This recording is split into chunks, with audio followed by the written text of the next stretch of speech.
Hello বন্ধুরা, আজকে আমি মাছ রান্না করবো। তার জন্য মাছগুলো কেটে ধুয়ে লবণ হলুদ মরিচ দিয়ে মাছগুলো মেখে নেব। মাখানোর পর কড়াইতে তেল দিয়ে তেল গরম হওয়ার পর মাছগুলো ছেড়ে দেবো। ছেড়ে একটু উল্টো করে বেজে নেব।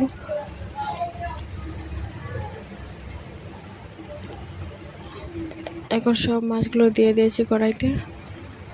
এদিকে পাটার মধ্যে পেঁয়াজ ধনিয়া জিরা বেটে নেব। এদিকে কড়াইয়ের মধ্যে পেঁয়াজ মশলা ভেজে নিয়েছি।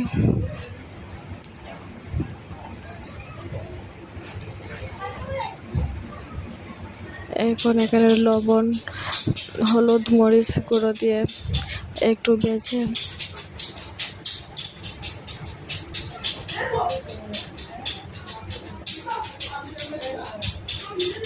আলুগুলো ছেড়ে দিলাম। এখন আলু মশলা তেল সব এগুলোকে কষিয়ে একটু জল দিয়ে ডেকে দেবো। এদিকে আমার মাছ তরকারি রান্না হয়ে গেছে।